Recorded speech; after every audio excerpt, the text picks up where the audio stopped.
that your basic characters and mannerisms have on people.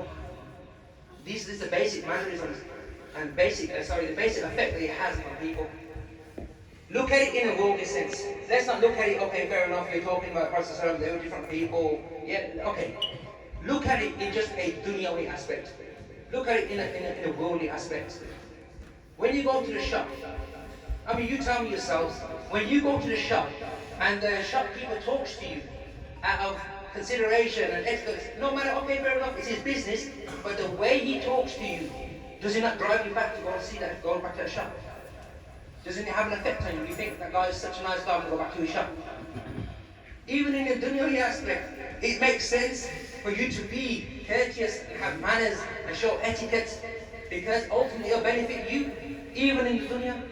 And in the akhirah, of course we know that people with good mannerisms will be with the people who will be with the Prophet Muhammad sallallahu alaihi wasallam.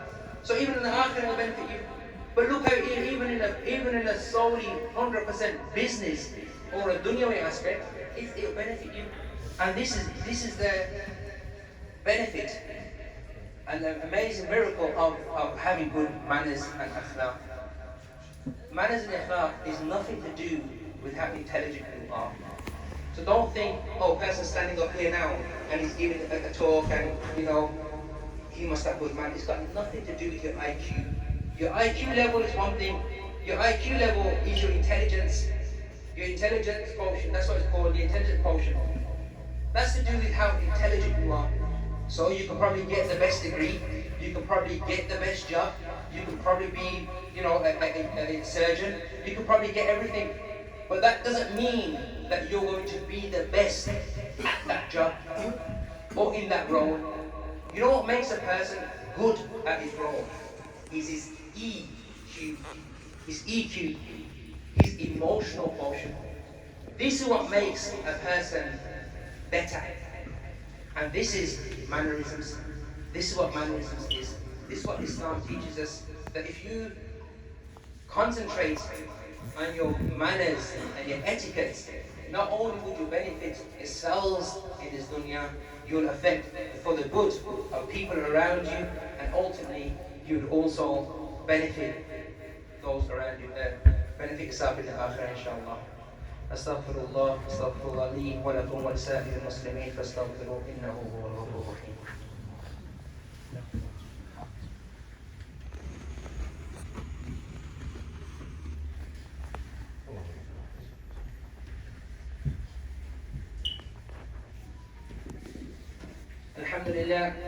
الحمد لله رب العالمين والصلاة والسلام على رسوله الأمين أما بعد فيا معشر المسلمين أعوذ بالله من الشيطان الرجيم بسم الله الرحمن الرحيم قال تعالى في كتابه الكريم إن الله وملائكته يصلون على النبي يا أيها الذين آمنوا صلوا عليه وسلموا تسليما اللهم صل على سيدنا ومولانا محمد بعدد من صلى وصام اللهم صل على سيدنا ومولانا محمد بعدد من قعد وقام اللهم صل على جميع الأنبياء والمرسلين وعلى سائر الصحابة والتابعين وعلى عبادك الصالحين.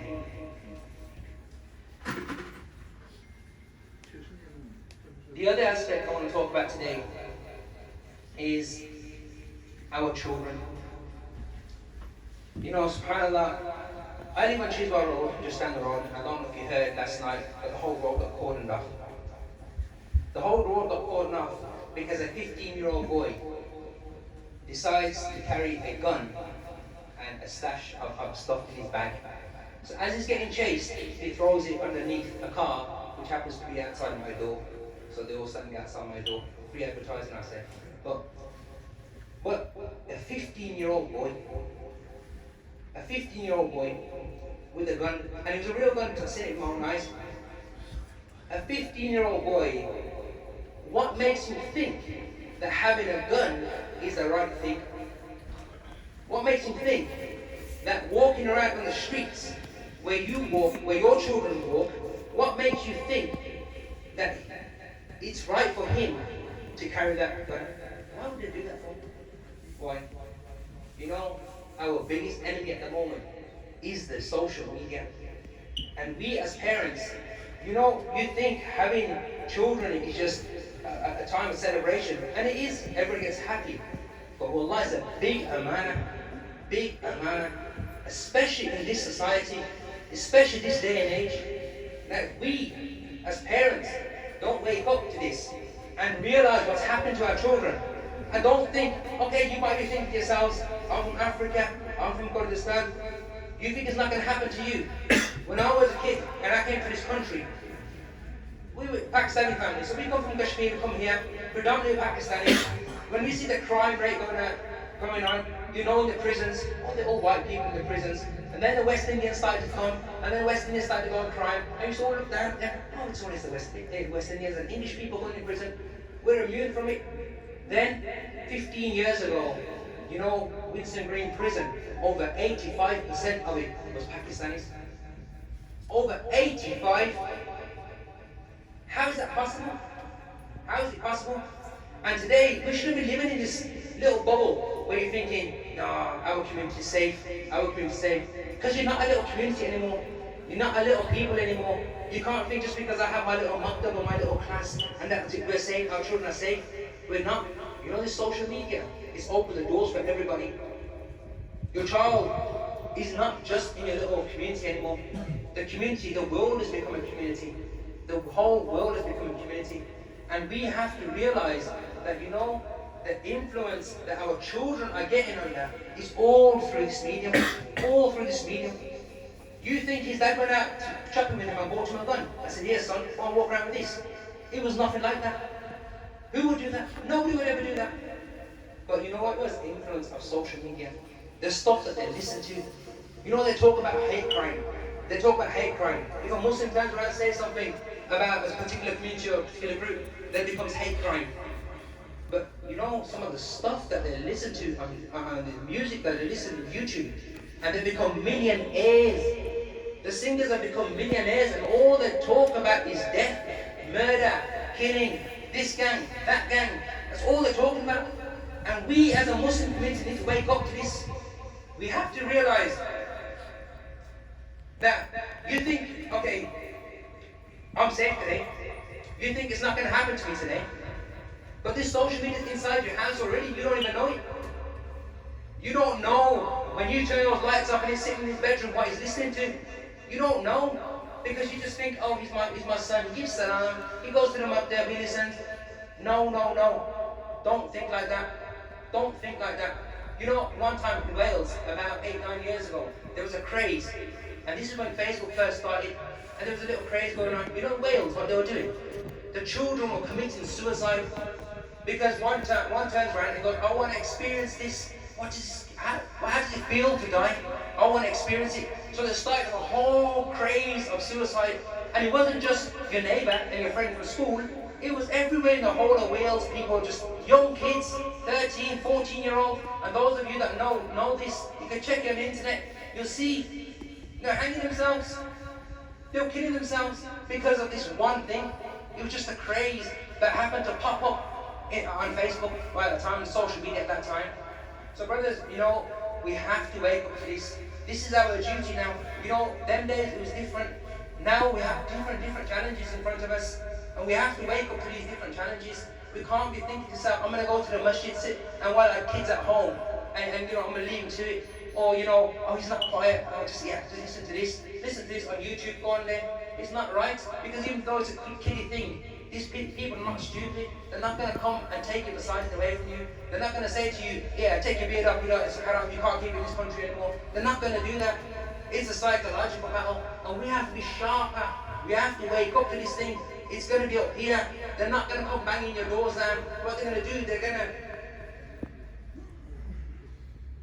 wipe your kids' thought pattern.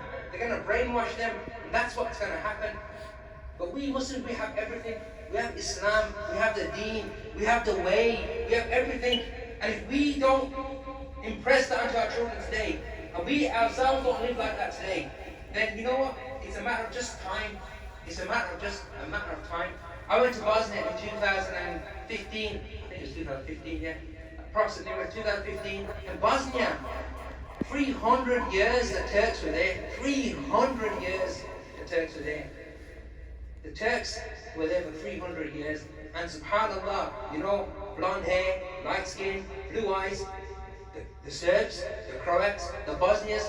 Wallah, we couldn't tell the difference. We went to a certain place, and you know, we've been in this country, Assalamu alaikum, Assalamu alaikum, Assalamu alaikum. Give me number. The brother, the Bosnian brother goes, don't give salam. I says, he goes, don't give salam to everybody. I said, why? It's Bosnia. He goes, no, there's a lot of Serbs and Croats. Yeah, wallah, I couldn't tell the difference who they were. But yet, when it came to the genocide, it was the very same people that were committing the crimes against the Muslims. It had nothing to do with the color of the skin. It had nothing to do with anything else. You understand? So what I'm trying to say to you, brothers, we're running out of time. But what I'm trying to say to you is, listen, be more aware. Think about your children. Think about their future. Think about what they're going to do. Think about the Islam that they're going to carry. Because most of us, we're coming to the end of our peak now. But the youth are going to be the flag bearers of Islam in the future. Think about it. What kind of Islam are they going to carry? What kind of Muslims are they going to be? If we are like this now, look at your own state and don't act all holy and pious. Be honest to yourself and ask yourself, what is my condition inside? And then think to yourself, what is the condition of your children going to be? And then in another 20 years' time, what's the condition of their children going to be? And it's only because if we have that moment of weakness today, it's going to reflect on the generations to come. So brothers, it's good having children, it's good having nephews and nieces and stuff, but our responsibility to them and the amana that we have is a bigger burden than what we really think.